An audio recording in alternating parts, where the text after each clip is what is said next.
Broadcasting live from the Capital OTB studios, this is Racing Across America with Seth Merrow.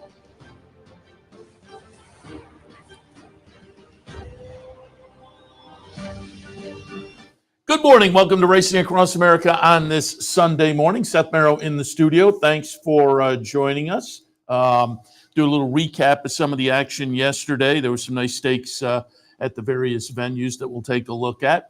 We'll also do a little preview. In a few minutes, we'll be joined by Tony Calo, our regular Sunday visit, taking a look at some of the Monday action at Finger Lakes. And tomorrow, very nice, New York Breeders' Futurity amongst the offerings tomorrow at Finger Lakes, which includes a couple of stakes, that Futurity being one of them. But we'll take a look at that with Tony in a few. And then we'll also, in recap of the stakes action yesterday, a little bit later on, be joined by Frank Vespe from the racingbiz.com.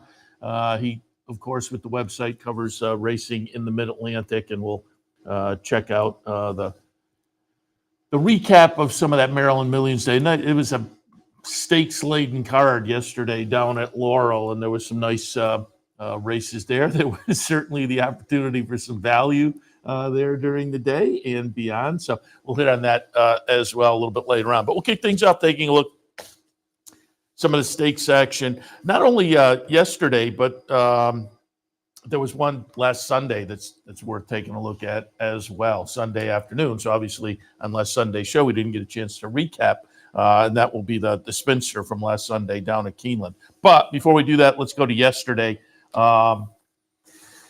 Luckily, with scheduling, they put the Sands Point early on the card yesterday at Belmont at the Big A, and New York being snake bitten going back some months now, weather-wise. Once again yesterday, weather was a factor right from the get-go on the card, and they got the Sands Point in on the grass, and then the rest of the grass races were off, including the other stake a little bit later on.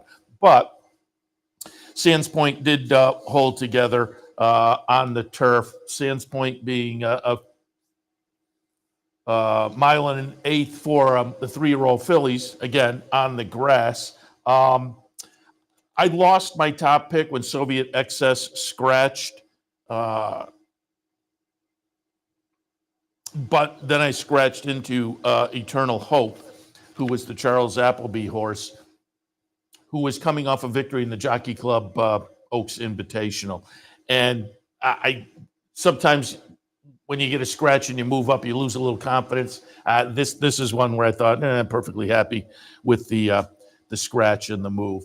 I will say, came out of the Jockey Club Oaks Invitational, close-up win. Running second that day was Nisi Marie, who was running again yesterday. I ignored Nisi Marie yesterday, as did the bettors a little bit at 9-1, like they did in the Jockey Club Oaks Invitational, where Nisi Marie was 14-1.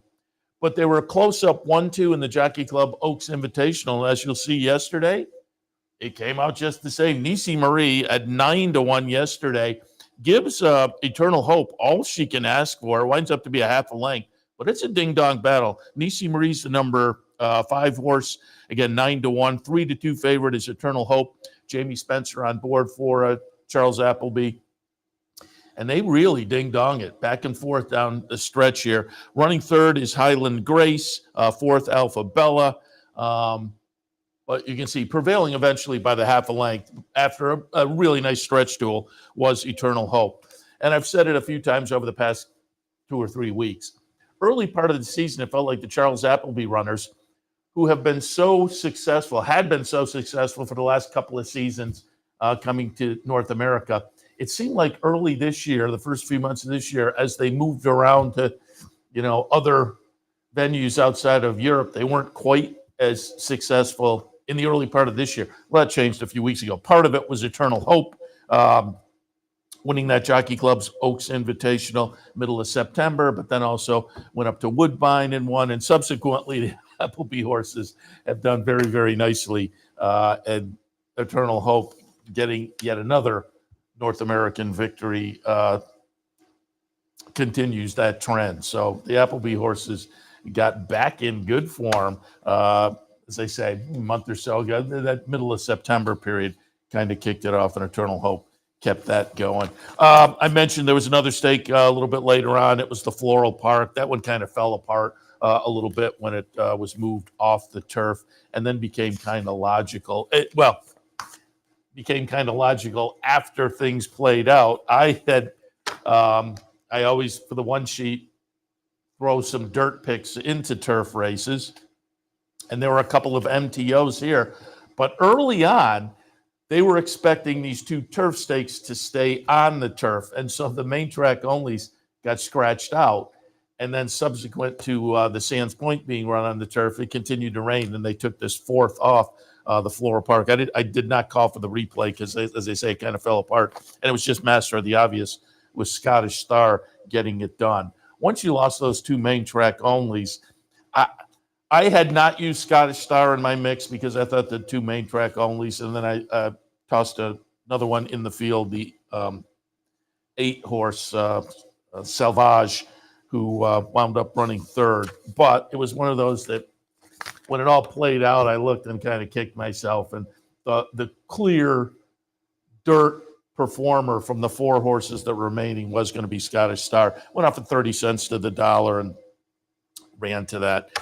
So as they say, that one kind of fell apart a little bit, but Scottish Star got it done. Pletcher runner that had for a number of races going back, but on the turf. But if you look down the page, had some dirt performances that said, the surface switch is not going to be a major obstacle here.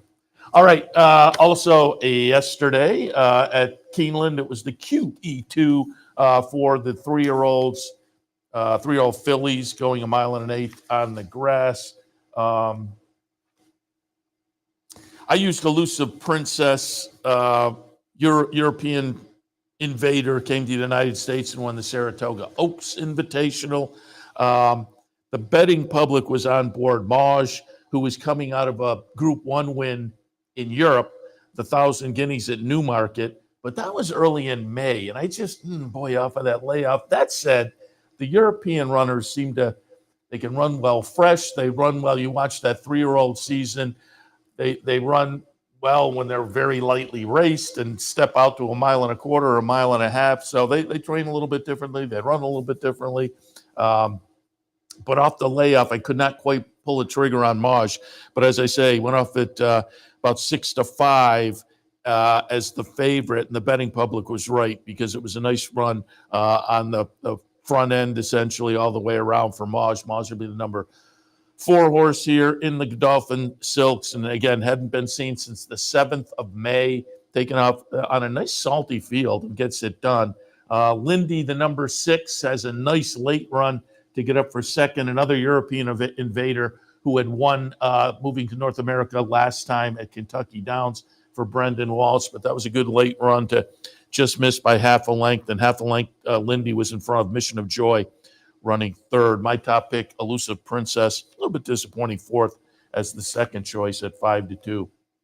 But Maj gets it done off the layoff, having won the Group 1 1,000 Guineas beginning of May, essentially, and now adds the QE2. And they were talking afterwards to Saeed Mansour in the winner's circle. And it looks like Breeders' Cup next for Maj. So we'll see if that's the way it plays out. But it certainly sounded like that was going to be the game plan next out.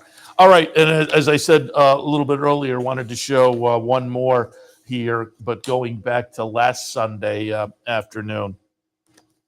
The Spinster Grade 1 event, $600,000 down at Keeneland, 1.125 miles. And it was intriguing because a rematch between Nest and Idiomatic. Nest, who looked really good in the seasonal debut, a late start to the season in the July Shoe up at Saratoga, but was a convincing winner over Clairiere there. Off of that effort was the 75 cent to $1 favorite in the Personal Ensign. But in the Personal Ensign, Idiomatic got it done on the front end in there at 4-1. And so the rematch was interesting. But with a field of 6 and really Idiomatic having what looked like a pace advantage, I went with Idiomatic again. Betting public tilted slightly towards Nest, at 91 cents to the dollar. $1.06 to the dollar. Second choice was Idiomatic, but as she did in the Shoe V, in the Personal Ensign, Idiomatic again goes to the front end. And as I say, when you looked at this field, it just looked like she had the edge. That said, boy, Nest's the number 3 horse here, and you can see that Chiclet back a ways. Nest winds up running 4th as the favorite. Disappoints, but a 4-length winner was number 2, Idiomatic. La Vida runs 2nd, and Bellamore 3rd. But as I say, that the story was the winner. You give credit to the winner for Brad Cox and Judd Mott, certainly, who has now strung 3 nice ones together. The Del Cap in July, the Personal Ensign at Saratoga, and now the Spinster. She is right there as in the top level of that division, certainly with those 3 victories, a couple of grade 1s, the Spinster and the Personal Ensign.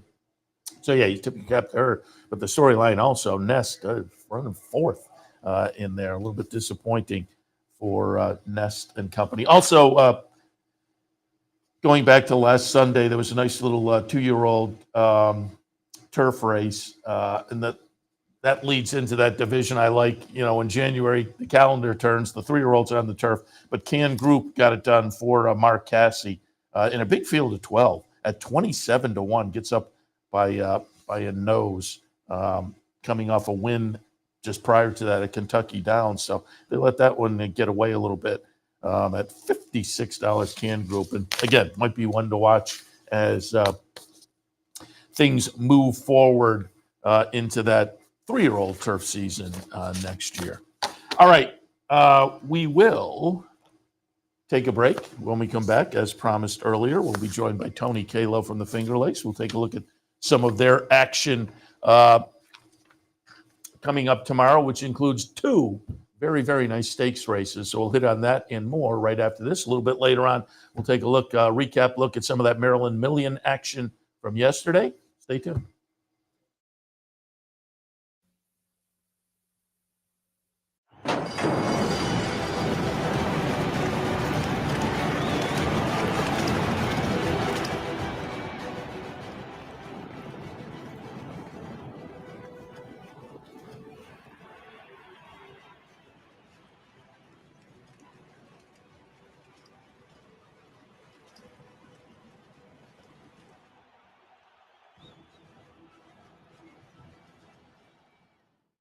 No matter where in the world you are, the excitement of wagering on horse racing is just a click away. You'll get live streaming, past performances, race replays, our virtual tote board, analysis and selections from professional handicappers, a simple, safe, and secure wagering platform, and best of all, you get track prices. CapitalOTBBet.com. Bet any place, anytime at CapitalOTBBet.com. And be sure to download our new mobile app from the iTunes Store or Google Play. Capital OTB is now streaming live on Roku.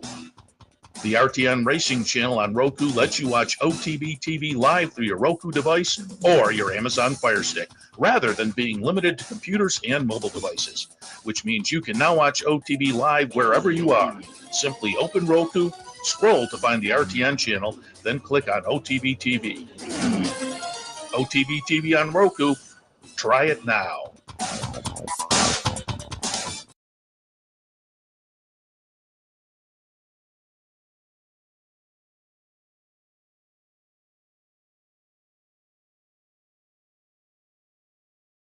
Welcome back to Racing Across America on this Sunday morning. As promised before the break, our regular visit from Tony Calo with a little Finger Lakes preview for Monday, and there's some nice Monday action tomorrow. Looking forward to the discussion. Tony, good morning. Hey, Seth, how's it going? Not bad. You have any kind of update on what the weather is expected to be tomorrow? I'm not really sure, Seth. Let's see if we'll get a quick glance at this weather app. I know it's been gray and dismal all weekend. It says 30% chance of rain, probably just some drizzles, but hopefully we can be fast. If not, probably good. Yeah, 30 sounds fine. 30, yeah. I'll live with that, certainly. And again, it's a very nice stakes day. tomorrow. Let's jump right into it. The Leon Reed is going to be race number 3, $50,000 up for grabs. And I pulled up a replay of a horse you talked about in preview a couple of weeks ago and scratched subsequently, I assume in anticipation of this spot, and that's Jack and Bernie, currently 3 for 3 and looking very good. And I pulled up a replay of the allowance event on September 5th. The winner will be number 5, Jack and Bernie here. But nice little field, bar 14 with a couple of $100,000 in the bank comes in from the Naira circuit for our friends at Eddie F's Racing. So I'm interested to see what that one can do. But obviously, all eyes will be on the undefeated Jack and Bernie. I like the morning line of 7-2. We'll see if that holds up. But what did you see in the Reed Memorial tomorrow? Well, there are some question marks. Is Jack and Bernie going to race? He was scheduled to race on the 25th of September versus Trelad. He scratched. He doesn't have any workouts since. I'm not sure. We will find out tomorrow. Will Trelad go to post? He has been re-entered for a second state bred either on Tuesday or Wednesday. A lot of question marks. I would say if Jack and Bernie does go to post, he has been ultra impressive. His 5th of September race was incredible. He won by 7, and he was geared down in 10-3. We don't see a lot of Finger Lakes horses geared down and go 10 and change. They might be geared down and go 12.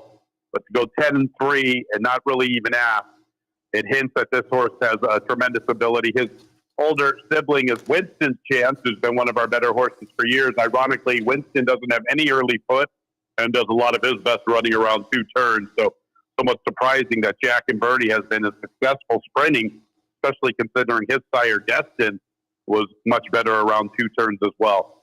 A lot of question marks surrounding the Leon Reed, at least in my opinion, trying to read between the lines. Let's say both the 2 and the 4 do scratch. Then it comes down to, I think, a couple of the perennial guys that have done damage here for years. Flying Emperor, who loves it here at Finger Lakes, 22 starts, 8 wins in 13 seconds. The only time he has never hit the board here at Finger Lakes was the seasonal debut in the middle of May when the jockey lost the iron. The horse stumbled badly at the start. It's basically a throwout. You get Allure of Money, who's the New York Derby champion. And he's been a little better around 2 turns in his career, but he did win the Tin Cup Chalice last year as a 2-year-old in pretty fine fashion. Shaping up to be a pretty good race. You're going to give me this morning line. Let's say both Jack and Bernie and Trelad don't make it to the post. It would be hard not to take Ladies Golden Guy at his price, but obviously with those scratches, his price would come down quite a bit. But a lot of question marks, a very talented field. I hope they all go to post, because if they do, then I'm looking forward to Jack and Bernie and Trelad. Yeah, it looks like a fun race. I hope it does hold together. And as you were talking about Flying Emperor, I was just looking, man, you got to love horses like this. You said it. I mean, 23 starts, 21 times in the exacta, and comes in with a nice bullet workout, 46-1. Yikes. He's a legitimate racehorse. And if you really want to look at it, Seth, look at the work before. That's even better. It's a 112 out of the gate. I'll take that over the 46 any day of the week, and twice on Sunday, my friend, and twice on Monday. I like that. All right, and a little bit later on the card tomorrow, the New York Breeders' Futurity, over $160,000 up for grabs for the 2-year-olds going 6. And we have some of the same folks who were in the Aspirant a few weeks ago, and I pulled that race up.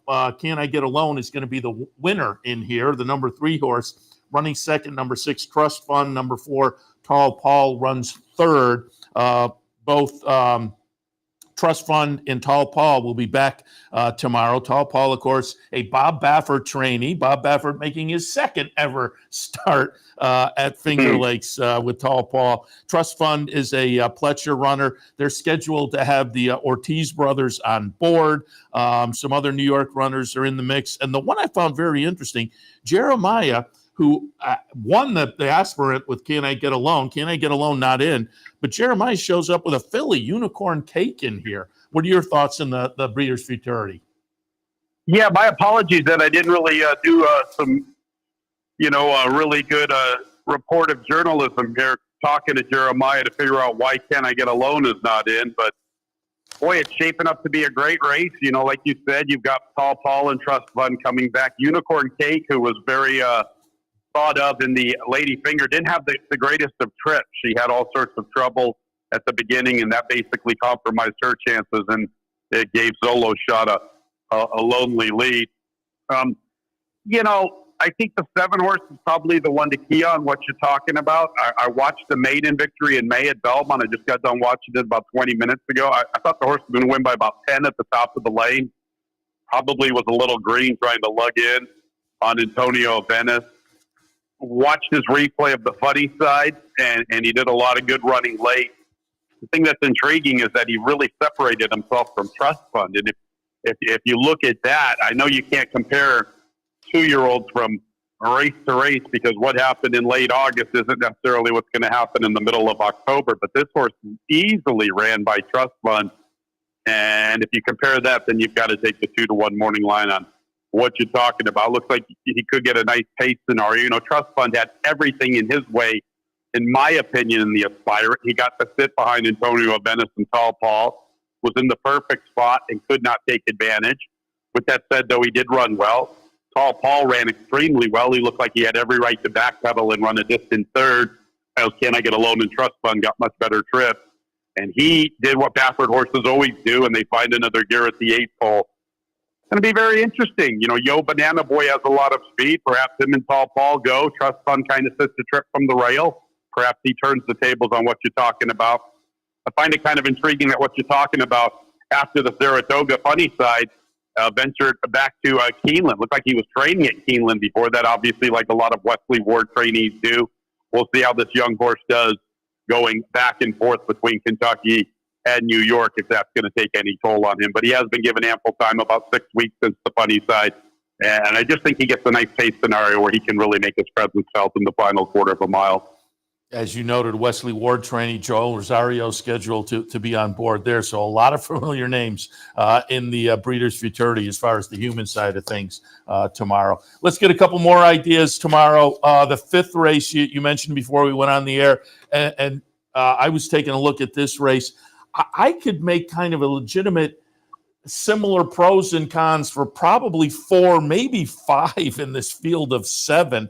War Smoke is interesting, though. Came in from the Naira circuit for Jeremiah back in the middle of July and won very nicely on the move to Finger Lakes, but hasn't been seen since that one. Pop Coyer, I think, is in good form and certainly worth considering. to Coney Road, if I'm pronouncing that correctly, Predicted, also interesting. This is a tough little race. What did you see in the 5th?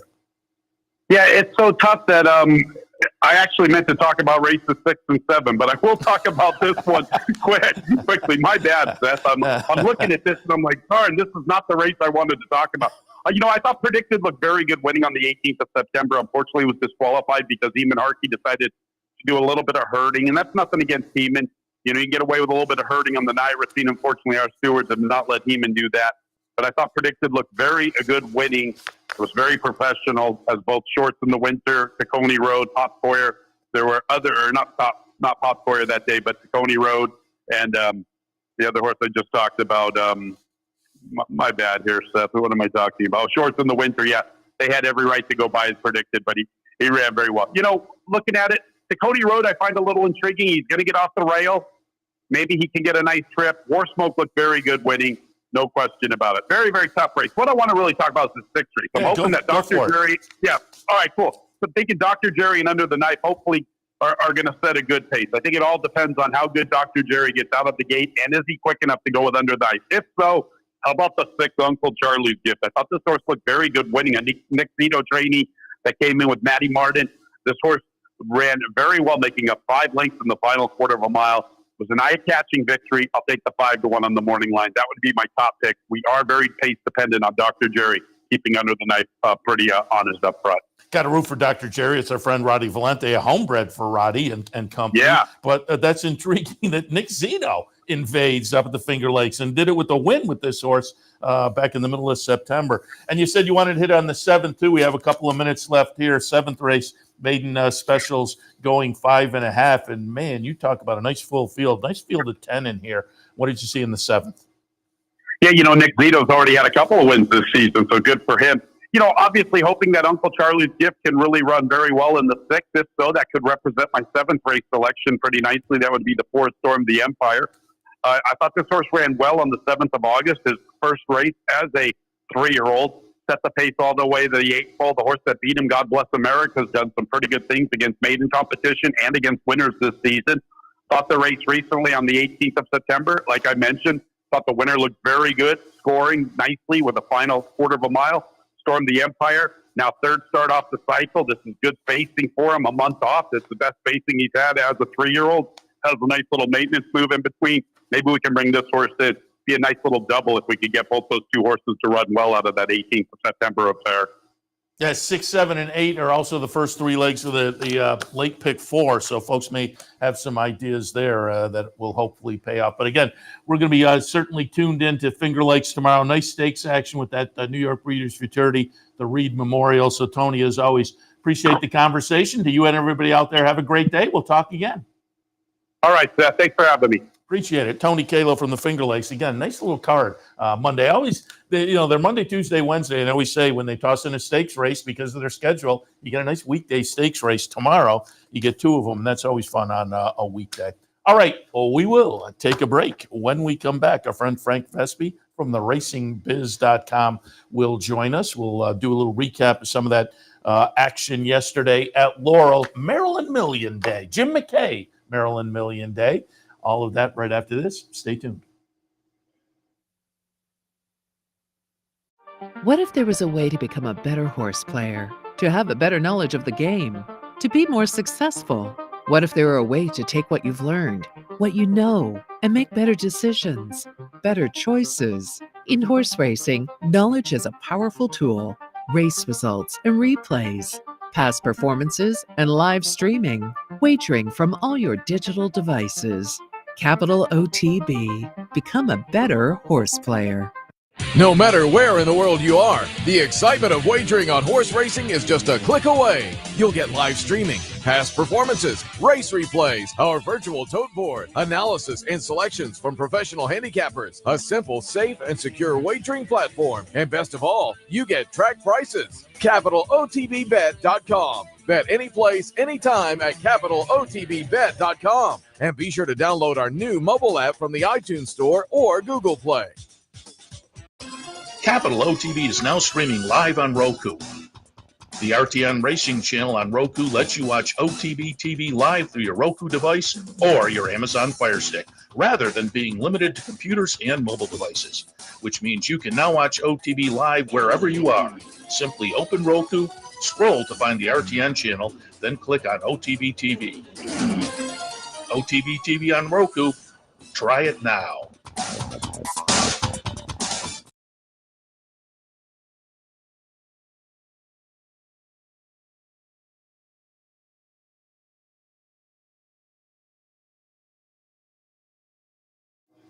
Welcome back to Racing Across America, as touted before the break. Joined now by our friend Frank Vespe from the RacingBiz.com. Again, always tout swinging by the Racing Biz to keep up with racing in the Mid-Atlantic region. Frank, good morning. Hello, Seth. How are you? Very good. Happy to have you on board. It was a big day yesterday.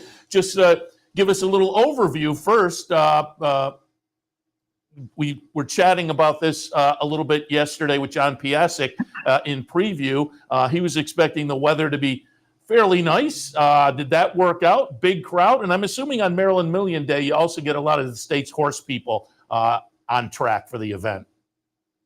Yeah, it is an event. It's a cool event because it does bring out, like all the owners are there, all the breeders are there, like everybody wants to be around on Maryland Million Day. And, unlike a lot of the regular stakes days where you get like ship-ins and nobody's there but the van driver for the winner, this time everybody's there. The owner's there, the breeder's there, the trainer's there. So it makes it a cool day.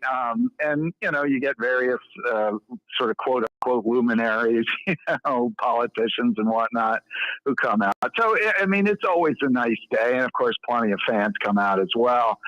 Weather-wise, I think John may have been thinking a little more wishfully than looking at the forecast because,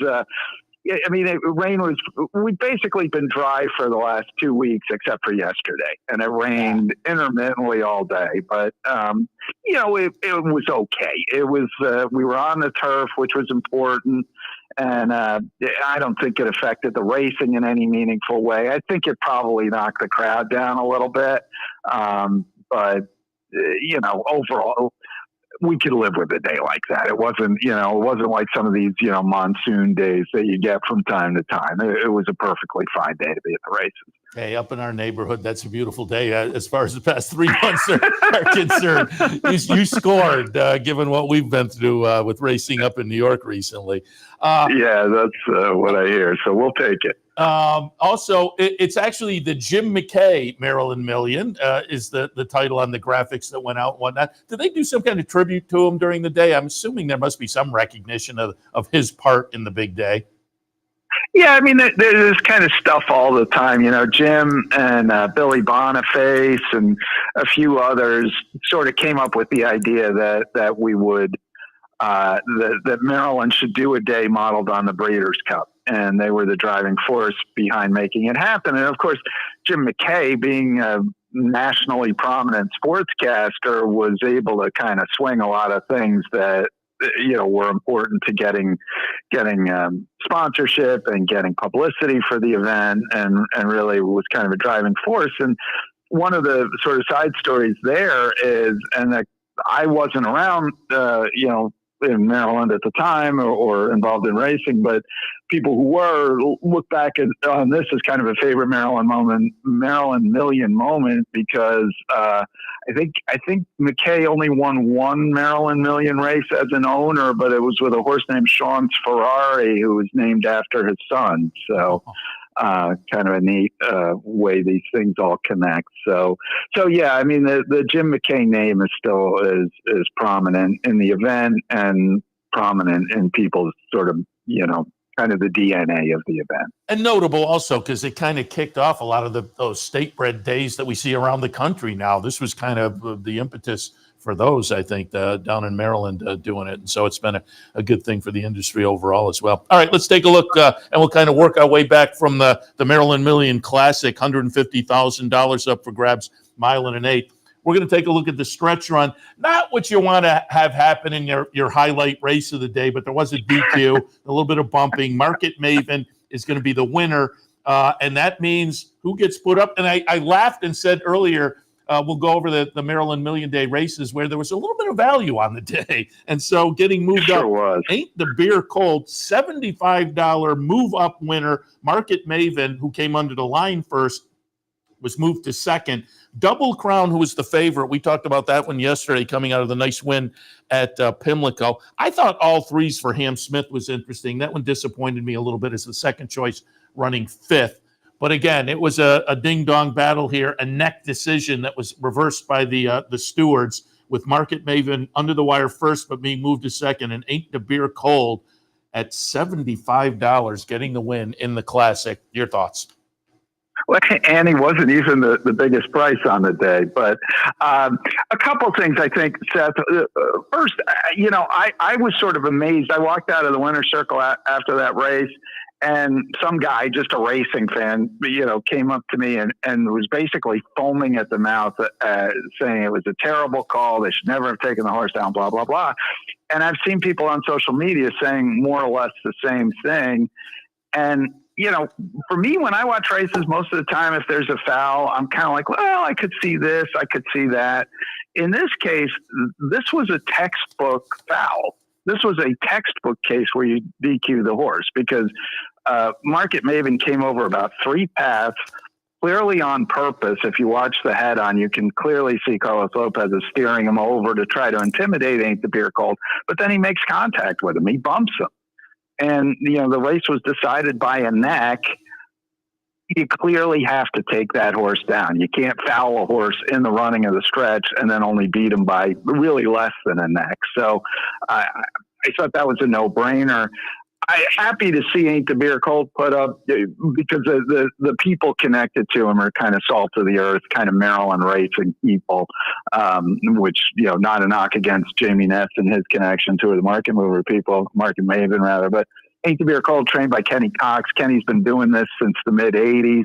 Had never won a Maryland Million race before, so they were very excited. It's a homebred for Kenny and his wife Kelly and Matt Spencer.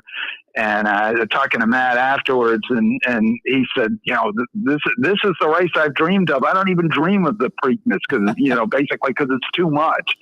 And that's the thing that's cool about these kinds of days is as a small time guy in this game, you could dream of the Preakness, but there's no way to get there other than lightning strikes you. But you could actually kind of scheme to get to the Maryland Million. You can breed that horse. You could claim that horse, and so it's like a dream, but an achievable dream, as opposed to the Preakness, which is you get hit by lightning. So it was a kind of a cool moment, really emotional scene in the winner's circle. Matt Spencer, the breeder and co-owner, was wearing a shirt. He was about to take his shirt off, he said. And getting back to the weather, it was too cold to do that. But his shirt actually was a T-shirt that said "Ain't the beer cold," which was the kind of catchphrase of Chuck Thompson, who was a longtime Orioles announcer. Ah, very good. I could have gone either way with the DQ, and I'm curious because I had this happen up at Saratoga too. The foaming at the mouth person who's like, how did that? And you're kind of on the other side of it. Normally in those situations, I kind of go, yeah, okay, well, I just nod, nod and move on. I don't want to. Right, it's tough if you have the other side of it. But like I say, there was a bump there, and I think that the steward's decision probably was, as you alluded to, it was a neck decision, and so there was a bump there. But as I say, I probably could have gone either way with the decision there. Yeah, to me, I just felt like you had all the elements. Yeah. It was intentional, not the bump, but coming over in that way was clearly intentional. There was a bump. It's a narrow decision. A narrow outcome in the race could easily have affected that outcome. I don't see how you don't take that. And as I said, usually I'm like, well, I could go either way on this. I mean, that's pretty much 100%. Well, as soon as I saw the head on there, I said, they're taking this horse down. Yeah. And for once I was right. So, well, like I say too, the neck, with the neck, that becomes a little more palatable. But all right, let's go one race earlier, the Distaff.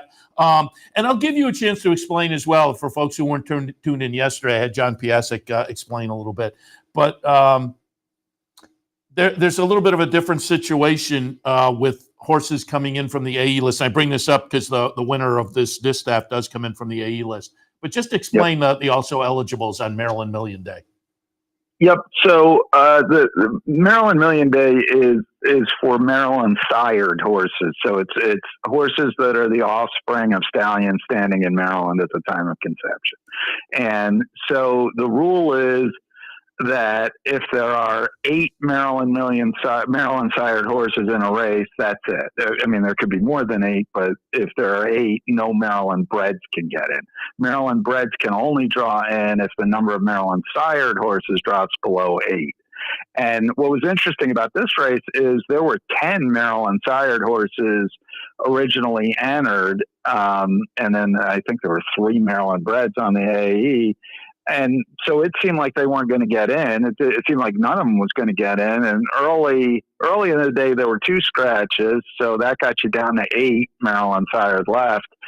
And then about 5 minutes before first post, I think Malibu Moonshine came out, and that got it down to 7, which let Intrepid Daydream in. Talking to Larry Fowler, who's the owner breeder of Intrepid Daydream, afterwards, he said, I'm sitting on my couch watching races, and I got a call from Gary Capuano, who's the trainer, and he says, well, we're going to get in. And I said, in what? So he said he hadn't even handicapped the race because he didn't think they were running. So he had to scramble around and get there, but he was happy that he did. This filly. Let me just jump in and tell the guys in the control room they can run the stretch run here. It will be Intrepid Daydream. As you say, scratch down. Eventually it's a field of 8. So this one gets in from the AE list and becomes the favorite. Chart margin is going to be 3 lengths, so it gets it done pretty easily. When we talked yesterday, we were talking a little bit about response time coming out of the Timonium distaff. I thought that one was nice at 5-1. That response time second, Luna Bell third. Fille d'Esprit, who I have liked throughout her career and is a nice runner, obviously with 15 wins now and 28 starts, but she disappointed a little bit yesterday. Is what the third choice at 4-1. Fille d'Esprit runs fifth. But as I say, in from the AE list and becoming favored, Intrepid Daydream did get it done. Your thoughts there? Yeah, I mean, this horse is absolutely razor sharp right now. That's 3 straight wins. She won the Shine again. She went up to Delaware and won the tax-free shopping distaff, and comes here and thrashes this field. And you just touched on it. This was a really good field. I mean, this a lot of times with Maryland Million races, they're okay, but if this had been a regular open stake at Laurel or Parks or Delaware or anywhere in the Mid-Atlantic, you just said, yeah, this is a perfectly good field. You got Fille d'Esprit's made almost $800,000. Intrepid Daydream, we've talked about. Response Time had just won the Timonium distaff. Luna Bell won 5 stakes in a row before going on the shelf. Malibu Beauty's made over $500,000. I mean, this was a legitimate field, and Intrepid Daydream just crushed them. And, talking with Larry Fowler and previously with Gary Capuano about her, she's a filly that they want to go long with her. I think she's only run 2 turns once at Delaware and won by like 17 lengths. And so they want to go long, but it's hard to get those races. Yeah. So we're going to see what they end up doing with her next. Their original plan was they assumed they would enter but not draw in here, and then they would try look for a race going 2 turns next time. So maybe that's what they'll find one now. But she's doing really well. And by the way, Heavy on Toledo was aboard her and also aboard Ain't the Beer Cold and also aboard 2 other winners on the day. So nice day for him. Very nice day. Yeah. And as I'm looking at the record, you're right that the career started in a stakes race. They got ambitious early on, and then they broke the maiden at 2 turns by, as you say, just about 17 lengths, and they haven't tried 2 turns since. You don't see that too often. But as you say, they're trying. They're running where they get the chance. And yesterday it worked out pretty well for them, obviously.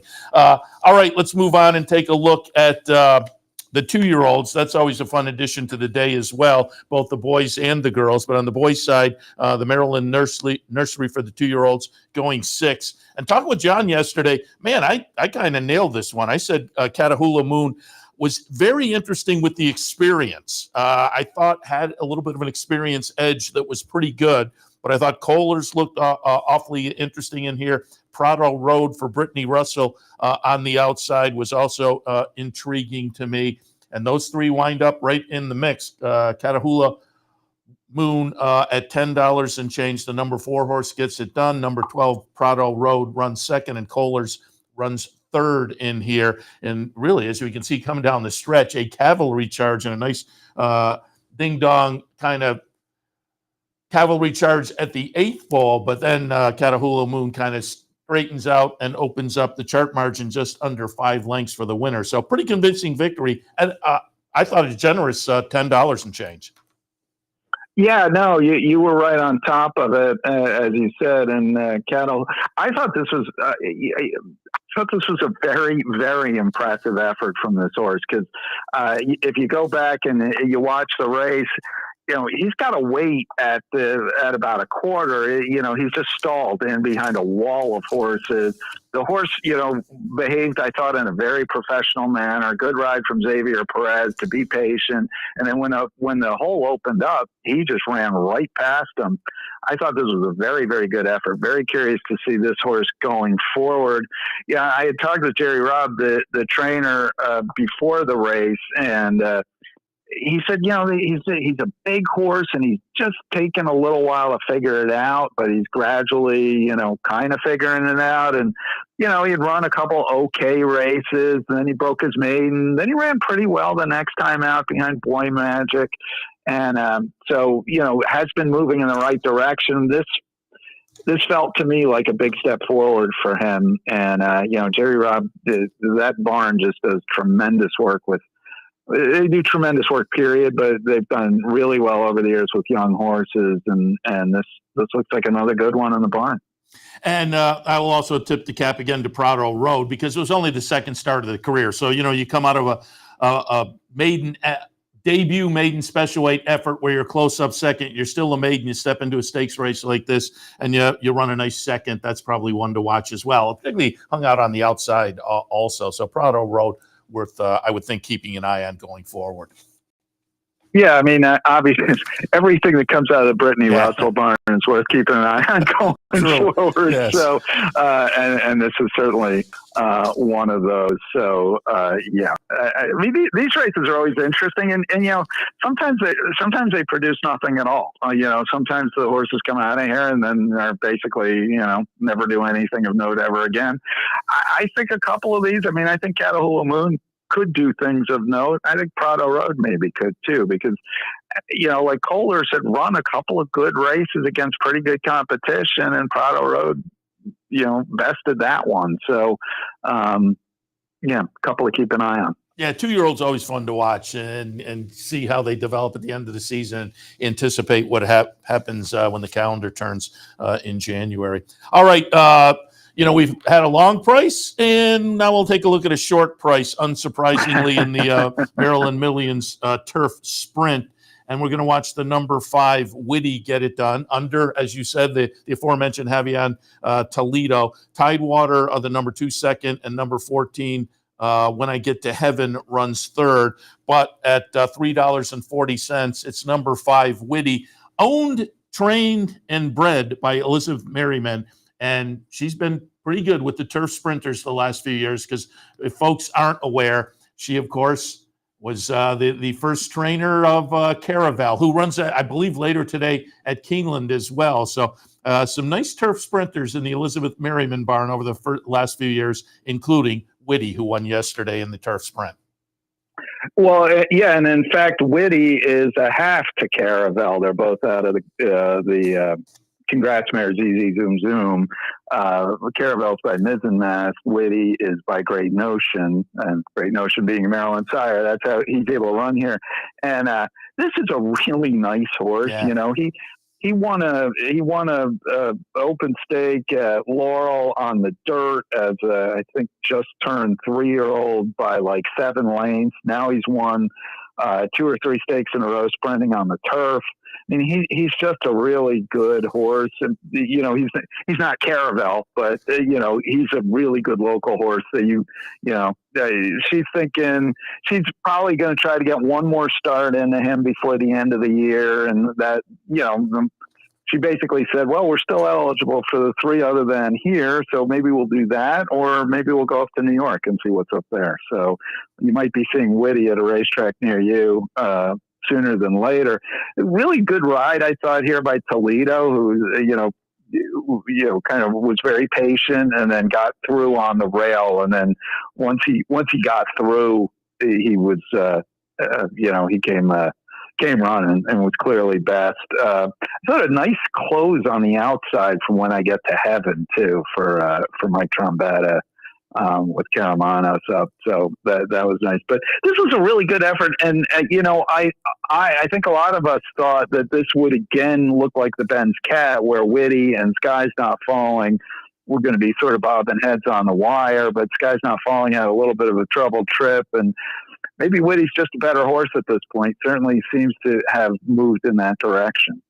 Yeah, and it just has to be really satisfying on the win for Elizabeth Merriman. Again, you breathe and you train, and you have a nice horse like this. And you said it. I mean, this was the 18th career start.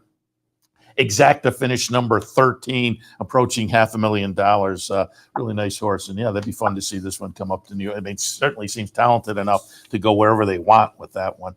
All right. Yeah, and I'll just quick plug there. They got a 2-year-old that just made his debut. It's very green. A horse named Enzo. So who is I think he's a full to Witty. I think he's full to Witty. But anyway, another out of that family. So keep an eye on Enzo. I love that dam's name too. ZZ Zoom Zoom. I love that. And I will also tip my cap. A couple of weeks ago, you gave us the last time we had you on, it was probably 3 or 4 weeks ago, as stakes down in Maryland go. But you touted Lindsey Schultz, and hadn't you done like a profile on the Racing Biz? But now I'm looking at Lindsey Schultz, who's doing well at Keeneland also. Yeah, no, she's an up and comer. She's in the space of 2 months, she went from like, someone you had never heard of to having won like 4 or 5 stakes, a couple graded stakes. I was like, where did this person come from? And interestingly enough, she came from Connecticut, but which is where she's from originally. But I keep an eye on her. Yeah, no, when you mentioned that, I subsequently noted it a few times when I saw the name again, and then it was kind of like, oh wow, this is kind of interesting to you. This is up and coming, no question about it. One of those that worth watching going forward. All right, let's look now at the Maryland Millions Sprint, and mentioned it yesterday. We were rooting for Johnny Z from Albany because Johnny Z shows up in the race book here occasionally. I see his sister up at the harness track also. Johnny Z from Albany, who last year won the Maryland Millions Nursery. I thought it was interesting yesterday. Unfortunately, no better than 4th with a little bit of trouble in the trip at 3-1. But the winner of the sprint is going to be 7's 11, the number 2 horse at $11 and change. Twisted Ride, the 2-1 favorite. The 4 runs second, and Holy Synchronicity runs third. As I say, Johnny Z from Albany 4th. But your thoughts on the nice performance, 5-length win from 7's 11? Yeah, I mean, this horse is another one who's very, very sharp right now. This is a race that, Johnny Z from Albany is just a fun horse. And shout out to Mike Z, Johnny Z's brother, who I talked with the other day and who watches this show. So maybe he's watching now. Hey, Mike. It's interesting because handicapping the race, I thought, it's a little bit of a tough spot from Johnny Z because it feels like there's other speed he went very fast early. The opening half mile was 44-4, which is just blazing at Laurel. But what I think is interesting is the horse pressing him was 7's 11. 7's 11 stayed on and drew away. That was a really, really good effort. And, he's a horse that is really just, he's only a 3-year-old. This was only his 10th start. He's really kind of coming into his own now. And I imagine that Carlos Mencia and Steve Reed, who's the owner, they're going to have some fun with this horse going forward. Yeah, and you have to wonder, as you kind of alluded to, the last race looked like one of those light bulb moment kind of races, lifetime best buyer in the previous start, which was a nice win. So now strings the Maryland Millions win together. So be interesting watching him going forward. Frank, you got a couple of minutes left, but I did want to touch on you because, again, you alluded to it earlier when the $75 horse. You said, and that wasn't even the biggest price of the day. We'll take a look at the Maryland Millions Lassie, which, as the name suggests, the 2-year-old fillies, nice full field of 13 in here. It will be number 12, Miss Harriet, getting it done as a first-time starter at $126. Chart margin is just a neck. And beats the 5-2 favorite, Sheila's War Cloud. So, again, it was kind of a fun day where you had some short prices like Whitty, but you also could have walked away a little bit happy if you took a shot with a debut runner in the Maryland Millions Lassie. Yeah, and actually, I'll give him a plug. Dan Illman of the Racing Form picked this horse on top. So he was pretty much in his glory yesterday after that. And who wouldn't be, right? Yeah. So, this was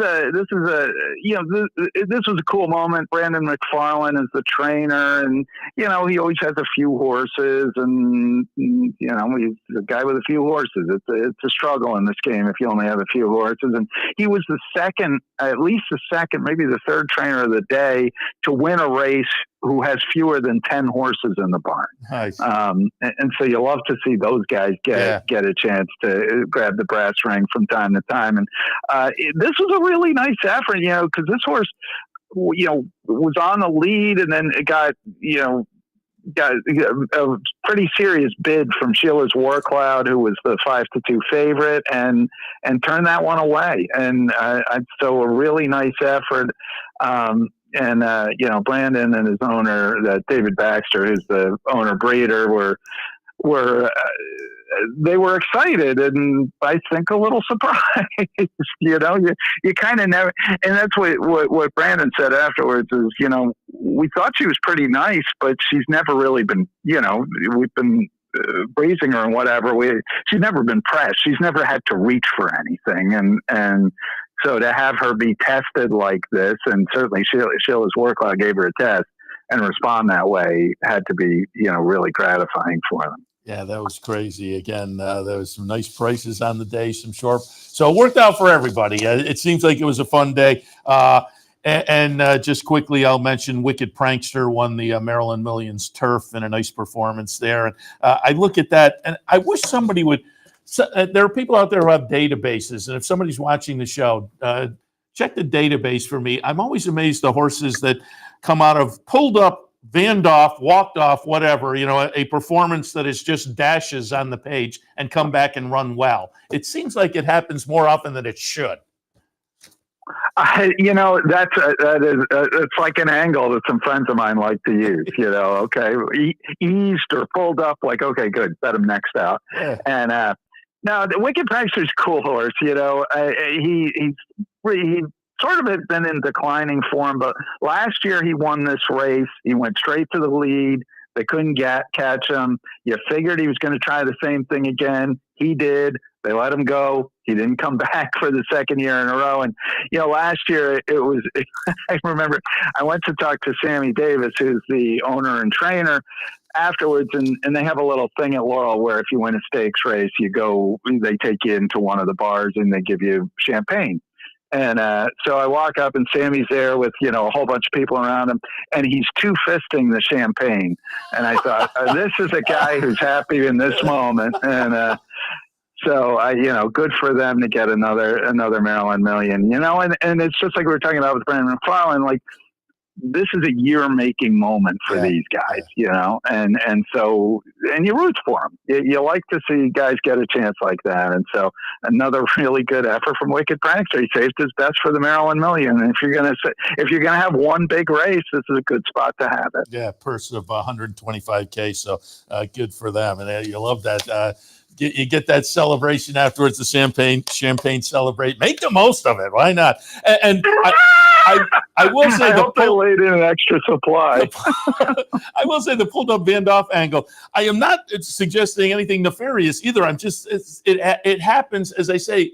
You would think that's the next race you kind of draw a line. The next race let's see what they do, but they often come back and run very well. It's very funny, and it runs the gamut of trainers and owners and whatnot. Just over the years, looking at that, it is a funny angle that seems worth paying. As I say, if somebody has a database, I'd love to know the results of that. Frank, before I let you go, I'm just curious. Did you hop in the car and go down to West Virginia Breeders? Actually, you know what? The plan was that I was going to hop in the car and go down to West Virginia Breeders' Classics, which, by the way, was directly inspired by Maryland Million. Yeah. But my laptop went on the fritz while I was at Laurel, and I said, I'm not going to drive all the way out to Charlestown to not be able to work. Yeah. I hear so I had my guy Ted Black out there doing a great job interviewing all the connections and stuff. So, so we have plenty of good coverage on the RacingBiz.com about it, but I was not there. But I have a quick plug there. Keep an eye on Coastal Mission, who just killed them in the Sam Huff Breeders' Classic, which is the big race, including beat Maudib by 6 lengths. Maudib was just 4th in the Charlestown Classic, the Grade 2 race up there, and had finished 2nd in the Charlestown Classic last year. So Coastal Mission's a real horse, and one other horse out of there is, to keep an eye on is a 2-year-old filly named Direct the Cat, who won by a dozen lengths in the 2-year-old filly race. Nice. Again, it was a fun day yesterday at Maryland, but again, the West Virginia Breeders last night as well over at Charlestown. And I have your page right here, and I can vouch that people can follow up and catch up on all that action on the racingbiz.com. Frank, as always, appreciate the visit, the recap of the action. We'll talk again. Sounds good. Thanks so much, Seth.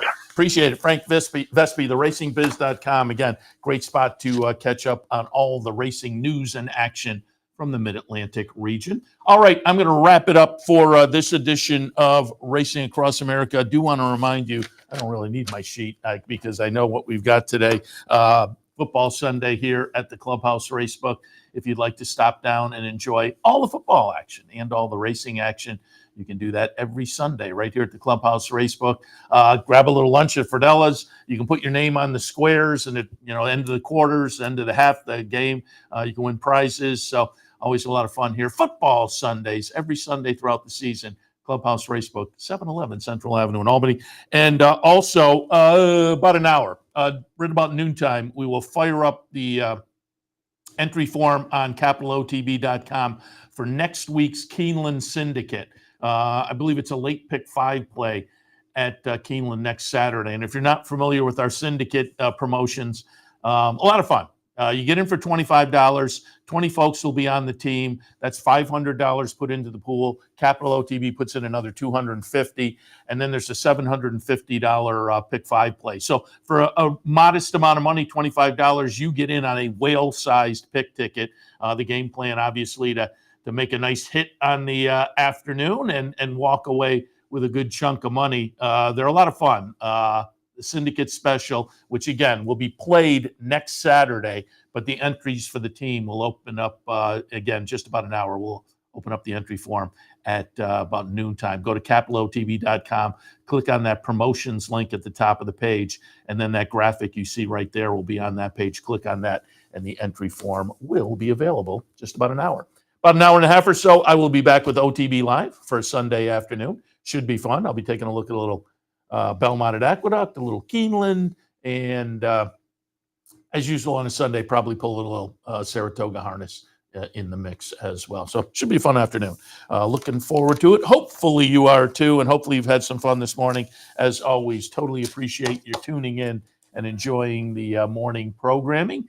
And once again, we will be back in a short while with OTB Live for Sunday afternoon. So we'll see you then.